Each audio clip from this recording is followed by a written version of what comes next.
Part 1. You are going to hear a conversation which happened in a travel agency. First, you have some time to look at questions 1 to 5.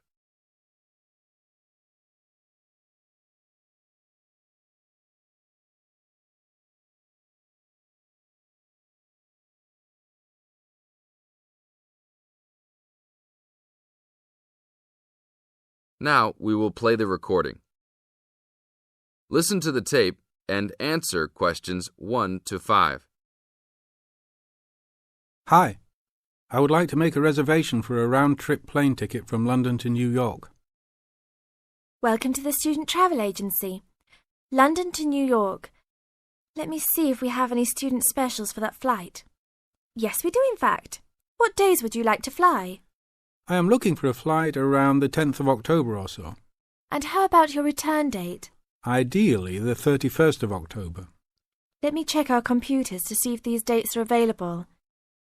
Are you looking for economy class or first class? Economy class will be just fine. We have an open flight on the 10th, but for your returning flight, the 31st of October is already fully booked. If you want to upgrade to first class, there are openings for the 31st. Just a few seats left, though. How much do I have to add for first class? First class will be around 20 to 25% more. Well, that is not worth it. I would rather just fly on another day. Do I have any other options? There are open seats back to London on the 1st of November. There are openings for first class that day too. No, I won't be able to do that because I have to work. Is there anything before the 31st? Maybe the 30th or 29th? Let me check. You can fly on the 29th, but not the 30th. The 29th is a little bit early. Is there any way I can be on a waiting list of some sort? Of course, but you should still confirm a return date just to be safe. OK. How about if I book a return date on the 29th and add my name to the waiting list for the 31st? Can I do that? Sure, I can do that for you. Do you also want to add your name on the waiting list for the 30th also? I would recommend this in the scenario that you do not get the flight for the 31st. That is a good idea. How much will the round trip cost? I will calculate your price for you. Your total will be £565, not including tax. Now look at questions 6 to 10.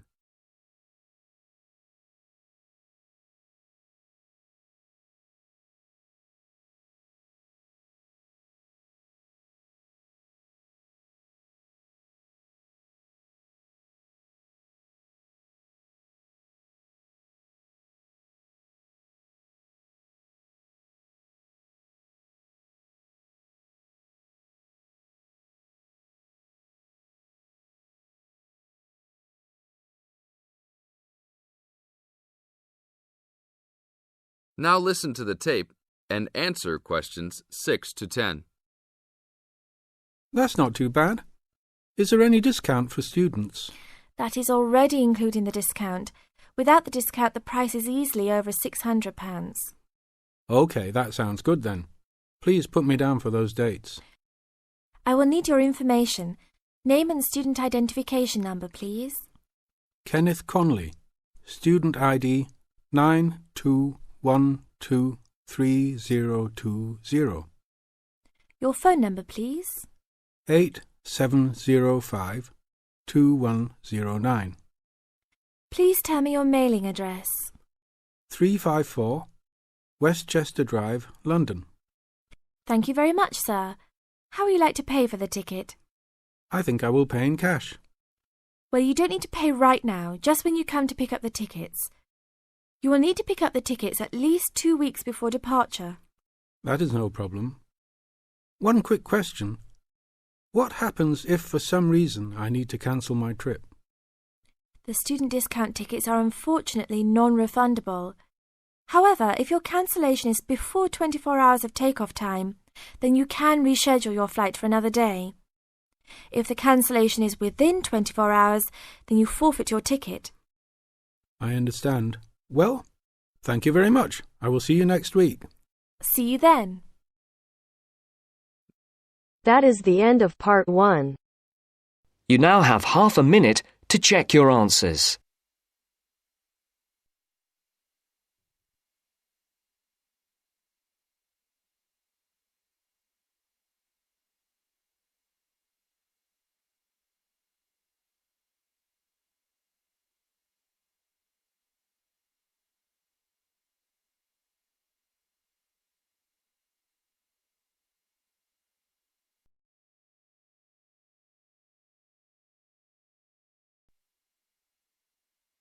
Now turns to Part 2. Part 2. First, you have some time to look at questions 11 to 16.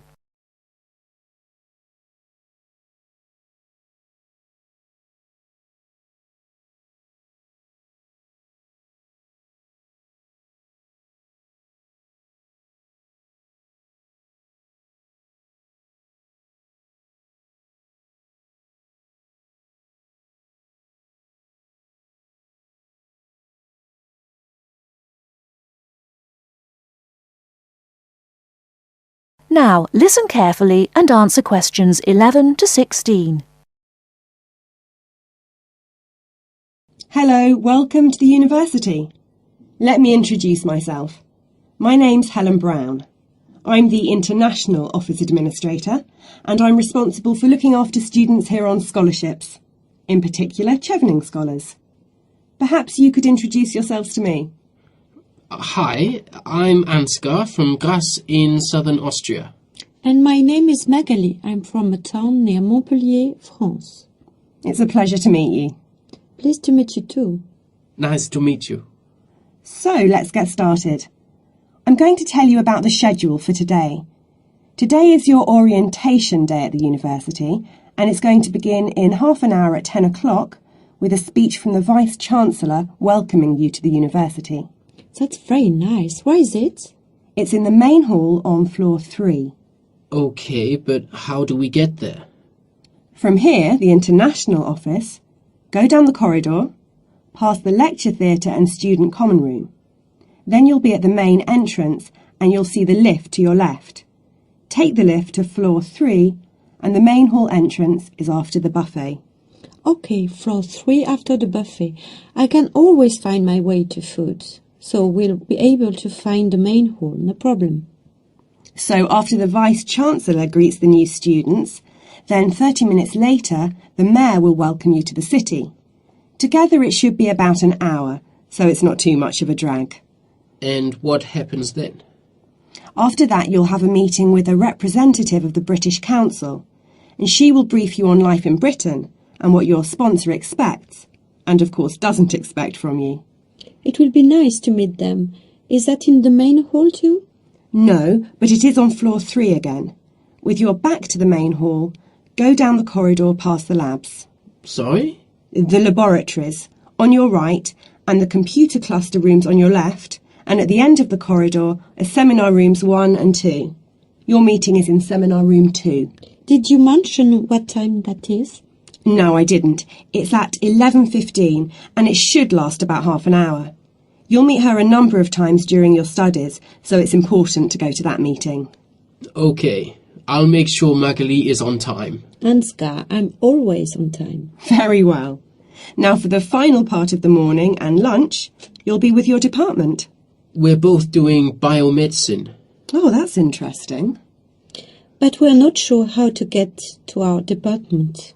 Well, you don't need to go very far from seminar room 2. The laboratories and seminar rooms all belong to your department. So basically, you need to turn left out of seminar room 2 and go past the next 2 teaching rooms. Your departmental office is on the left. Will someone be there to meet us? Oh, but of course. At 12 o'clock, the course administrator will meet you at the departmental office and introduce you to members of staff and the head of department, Professor Heanue. Heanue? How do you spell that? Heanue. He will tell you about the department and your course, the coursework and academic life in Britain. Have you both got reading lists? Yes, I have. I'm afraid I haven't. You can get one at that meeting. Then finally, as it's your first day, you'll have lunch with the department staff in the refectory from 1 to 2. Oh, that's really nice. Great. There's just one more thing. In the afternoon, you have the chance to meet other international students in the main hall again. And you can ask them about their time at the university. That's from 2:30 onwards. I'm looking forward to that.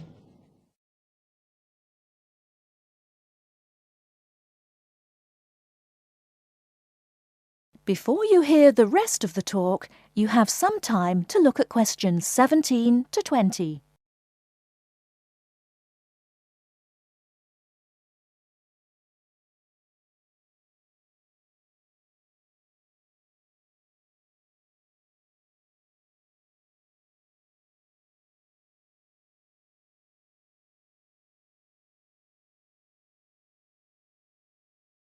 Now listen and answer questions 17 to 20.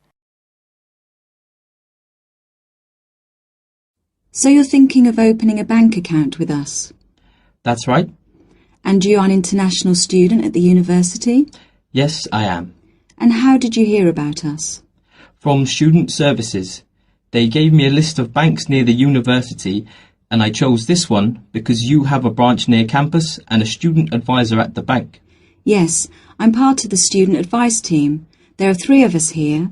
Right, now I'll go over the services we offer to international students, and then we can go through a few details before we set up your account. Okay.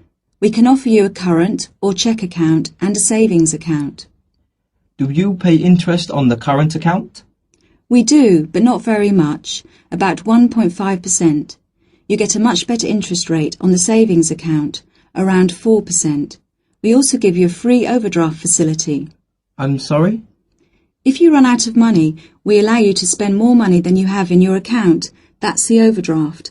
But you can only take out up to £100. If you need more than £100, then you must tell us before you take any more money out. I see. Now, once your current account is open, then you can set up direct debits for any regular payments you need to make. Could you tell me how that works? Well, for instance, let's take your mobile phone. You have to pay a certain amount every month for it. Yes. So you can tell us to pay that amount each month and we'll do it automatically for you. I see. As soon as your account is open, we will send you a debit card, which you must sign immediately and keep in a safe place. Then a day or 2 later, we'll send you a personal identification number. A PIN number? Yes, and you must keep the number secret. You can change it if you like when you use it for the first time, but if you change it, you must remember the number.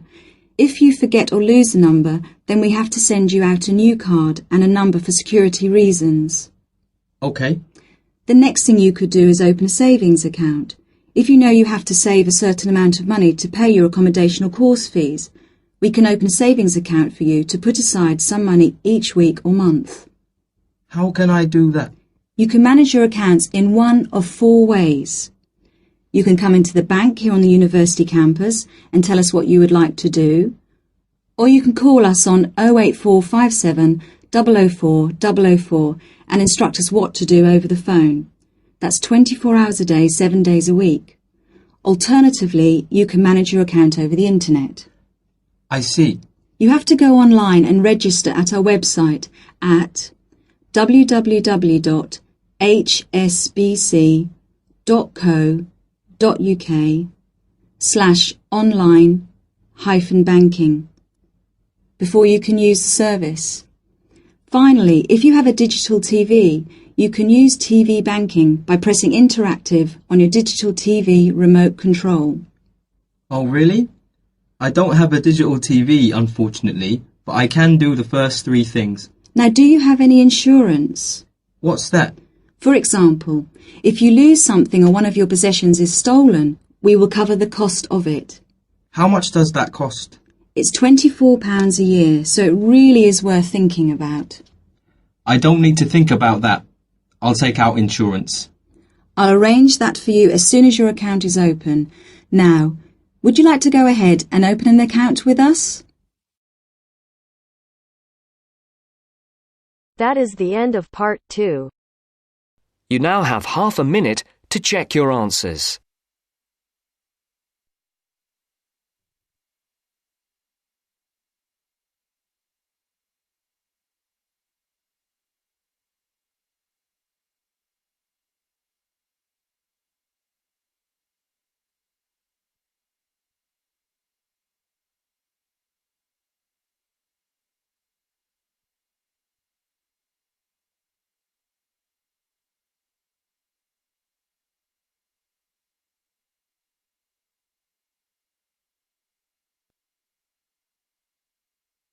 Now turns to Part 3. Part 3. You will hear a discussion about a system of writing for the blind known as Braille. First, look at questions 21 to 23.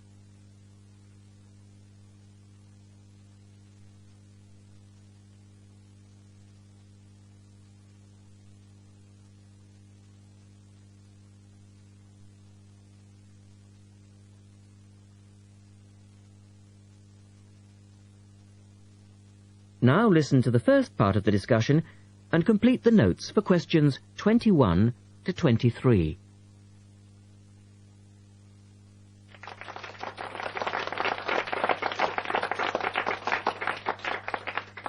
We're very pleased to welcome to our special interest group today Dr. Linda Graycar, who is from the City Institute for the Blind. Linda is going to talk to us about the system of writing for the blind known as Braille. Linda, welcome. Thank you. Now, we'd like to keep this session pretty informal, and I know Linda won't mind if members of the group want to ask questions as we go along. Well, let's start with an obvious one. What is Braille, and where does it get its name from? Well, as you said, Braille is a system of writing used by and for people who cannot see. It gets its name from the man who invented it, the Frenchman Louis Braille, who lived in the early 19th century. Was Louis Braille actually blind himself?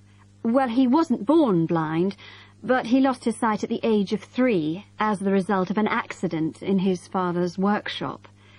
Louis Braille then went to Paris to the National Institute for Blind Children, and that's where he invented his writing system at the age of only 15 in 1824, while he was at the Institute. But he wasn't the first person to invent a system of touch reading for the blind, was he? No, another Frenchman had already come up with the idea of printing embossed letters that stood out from the paper, but this was very cumbersome and inefficient. Did Louis Braille base his system on the first one?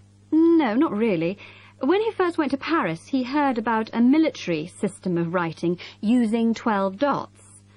This was a system invented by an enterprising French army officer, and it was known as night writing.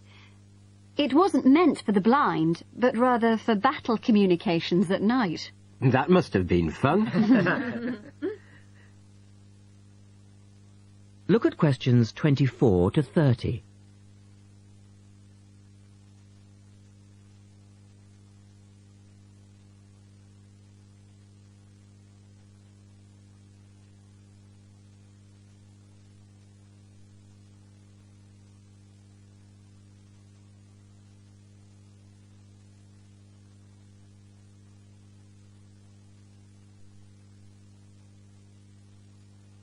Listen carefully and answer questions 24 to 30. Anyway, Braille took this system as a starting point, but instead of using the 12 dots, which night writing used, he cut the number of dots in half and developed a 6-dot system. Can you give us a little more information about how it works? Well, it's a system of touch reading which uses an arrangement of raised dots called a cell. Braille numbered the dot positions 1, 2, 3 downward on the left and 4, 5, 6 downward on the right. The letters of the alphabet are then formed by using different combinations of these dots. Yes? So, is the writing system based on the alphabet with each word being individually spelt out? Well, it's not quite that simple, I'm afraid. For instance, the first 10 letters of the alphabet are formed using dots 1, 2, 4 and 5. But Braille also has its own short forms for common words. For example, B for the word but and H for have. There are many other contractions like this. So you spell out most words letter by letter, but you use short forms for common words? Yes. Though I think that makes it sound a little easier than it actually is. And was it immediately accepted? I mean, did it catch on straight away? Well, yes and no. It was immediately accepted and used by Braille's fellow students at the school, but the system was not officially adopted until 1854, 2 years after Braille's death. So official acceptance was slow in coming. I suppose it works for all languages which use the Roman alphabet. Yes, it does, with adaptations, of course. Can it be written by hand, or do you need a machine to produce Braille? Well, you can write it by hand onto paper with a device called a slate and stylus. But the trick is that you have to write backwards, from right to left, so that when you turn your sheet over, the dots face upwards and can be read like English from left to right. Oh, I see. But these days, you'd probably use a Braille writing machine, which is a lot easier. And tell us, Linda, is Braille used in other ways, other than for reading text? Yes, indeed. In addition to the literary Braille code, as it's known, which of course includes English and French, there are other codes. For instance, in 1965, they created a form of Braille for mathematics. I can't imagine trying to do maths in Braille. Yes, that does sound difficult, I agree. And there's also a version for scientific notation. Oh, and yes, I almost forgot. There is now a version for music notation as well. Well, thanks, Linda. That was most interesting. Now, does anyone have any last questions? Yes. Roughly how long does it take to learn to read Braille?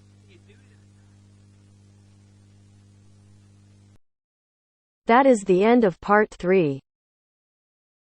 You now have half a minute to check your answers.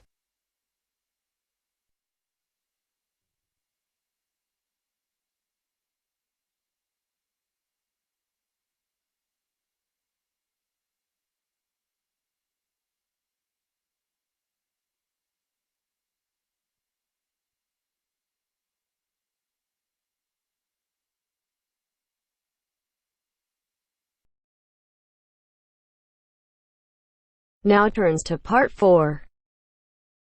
Part 4. You will hear a media studies tutor giving a lecture about news sources.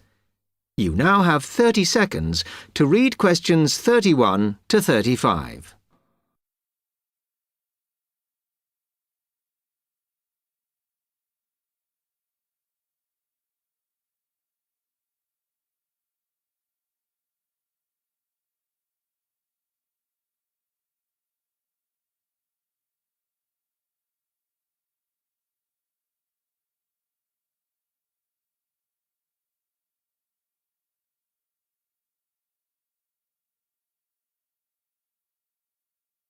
Okay, now many of you will have heard about the predicted death of newspapers, as people increasingly access the TV and the Internet for their news. Today, I want to look at the USA, which has very advanced news sources, to see if this is actually true.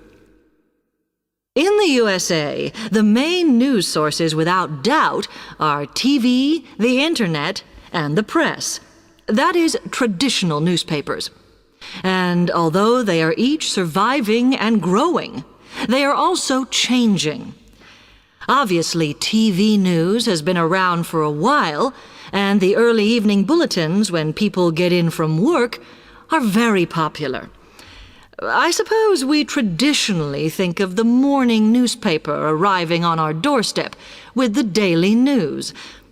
Interestingly, this is not borne out by the statistics, which show that readership in the U.S. is much higher when people have time to relax, when they're not working, especially on Sundays. The Internet is also a popular weekend activity, but shows no variation with weekday access. So people are using the different sources in different ways. Interestingly, local radio has been hit less by the grip of quite strong local newspapers than by the Internet, which is seen to offer a better regional service. But just because the Internet is seen as the new force in news media does not mean it is dominant. Television has, of course, been global for a while. But now technological changes, which have fueled the rise of online news, have also allowed newspapers to print and distribute editions across the world. In fact, Internet news, which is seen as the big competitor for traditional markets, does not offer that much variety. Often, the sources are the online versions of the newspapers, whereas television, in order to offer something different, has had to come up with a much more mixed bag of reporting, from hard news to light reports on celebrity events. Another issue is reliability. The Internet is virtually unregulated, so anything can be reported there, whether true or not. Journalists on newspapers have fought a long, hard battle to fight intervention and to retain the freedom of the press. Television, however, is seen as critical to political power and has become subject to harsh controls about what it can or cannot say. You now have 30 seconds to read questions 36 to 40.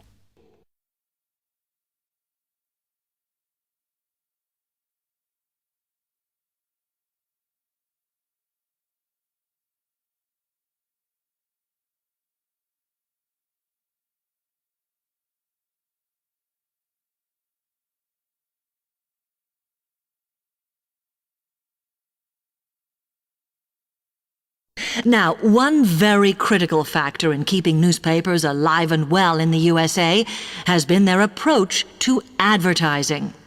Obviously, newspapers are heavily dependent on advertising revenue, and they have become more and more imaginative in what they offer, in order to make sure that advertisers use them and not other news sources.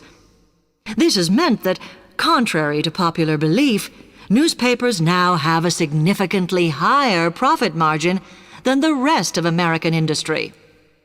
So, how have they managed to raise advertising revenue in this way?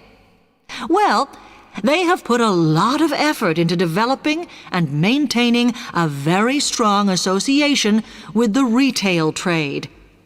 And they've come up with a winner. A critical tool in their sales plan has been suggesting that the adverts they run can have vouchers. This has been enormously effective because they have found that not only do more people buy the paper to get the discounts, but also that this inevitably means much higher sales for the clients who advertised.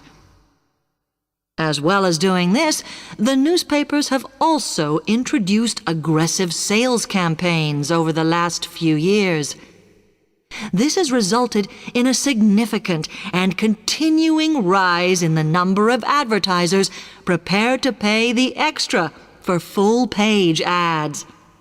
So, what I would like to move on to...